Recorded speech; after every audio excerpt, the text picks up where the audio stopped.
Hi, everybody. I hope everybody's doing well. This week, I want to talk about a great story of forgiveness. I want to talk about Peter and the things he did wrong and how sorry he was and how Jesus forgave him. But first, let's take a look at our liturgical calendar.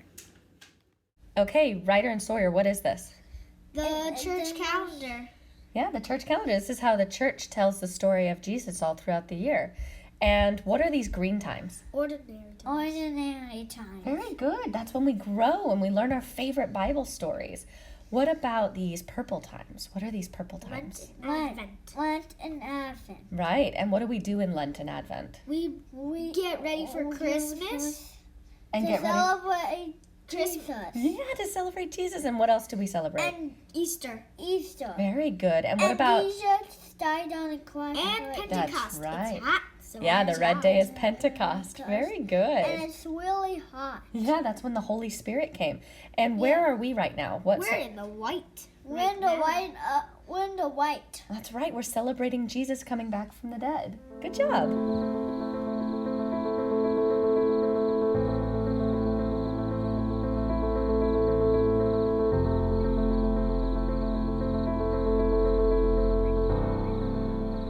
As Jesus spoke to his disciples for the last time, he explained that he would be taken from them to suffer and die. He warned them that the events about to happen would be so painful and so frightening that they would all run away and leave him to face these horrible things all alone. Peter, who had once claimed that Jesus was the Messiah, argued, "Though the rest of them fall away, I will never leave you." But Jesus knew better. "The truth is," Jesus said, "you will deny me 3 times before the rooster crows in the morning." Just as Jesus said it would, the night turned to terror as he was taken away. Peter, trying to follow Jesus at a distance, crouched in the shadows to hide near a warm fire. A young girl looked in his direction and asked, "Weren't you with Jesus?" Peter responded harshly, "I don't know what you mean." Peter quickly got up and rushed away. Later that night, another servant girl recognized Peter and announced, "This man was indeed with Jesus." Peter denied it and said, "I don't know the man." Another person standing nearby insisted, "You are one of them. I recognize your accent." Peter, becoming more and more upset, cried out, "Let me be cursed if I am lying to you. I do not know who you're talking about." When these words left his mouth, the rooster crowed. Remembering what Jesus had said, Peter began to cry bitter tears of hurt and regret.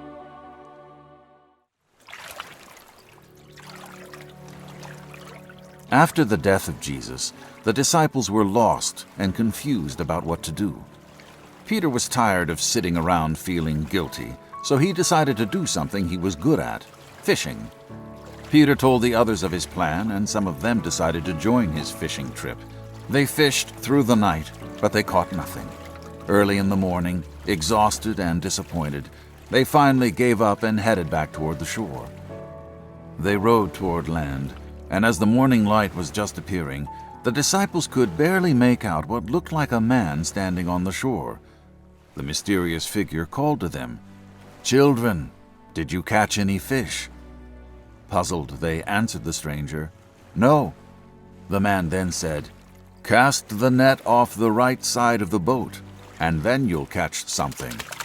Shrugging their shoulders, the disciples did as the stranger suggested. The nets filled with so many fish, the men could not pull them all in. One of the disciples recognized who had been talking to them, and he cried out, "It's the Lord!"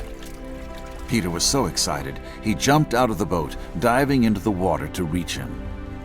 Once all the disciples made it to the shore, Jesus invited them to join him by the fire for a breakfast of fish. They talked and laughed together like they had done so many times before, except now the fellowship was much sweeter. Their hero and master had defeated death, and he was back to share the victory. When they had all finished eating, Jesus turned to Peter and asked him, "Do you love me?" Peter replied, "Yes, Lord, you know that I love you." Jesus asked again, "Do you love me?" Peter replied the same. "Yes, Lord, you know that I love you." When Jesus asked Peter a third time if he loved him, a feeling of sadness washed over Peter. He had failed in his love before when he denied Jesus. What could he say now that would prove any different? But he did love Jesus, so he responded, "Lord, you know everything. You know that I love you." Jesus' death on the cross had shown Peter what sacrificial love looked like. Peter knew now that his life was not his own, but that it had been bought with a price. Peter was transformed. Knowing he was ready to love fully, Jesus said to him, "Feed my sheep and follow me."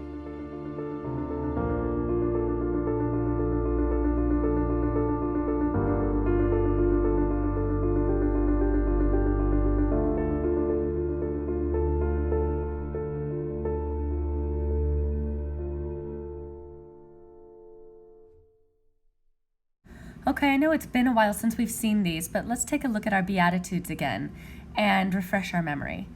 Remember, the Beatitudes are God's how-to. They are blessings that we receive when we follow the example that Jesus set for how to treat others and how to behave. They show us how to put others before ourselves, and they show us that God's blessings might not be visible, but He never fails to give them. Remember that these are not supposed to make us feel bad about being happy. These are supposed to turn our view of ourselves as important upside down and to put others before ourselves. Blessed are the poor in spirit, for theirs is the kingdom of heaven. Blessed are those who mourn, for they shall be comforted. Blessed are the meek, for they shall inherit the earth. Blessed are those who hunger and thirst for righteousness' sake, for they shall be satisfied. Blessed are the merciful, for they shall receive mercy. Blessed are the pure in heart, for they shall see God. Blessed are the peacemakers, for they shall be called sons of God. Blessed are those who are persecuted for righteousness' sake, for theirs is the kingdom of heaven.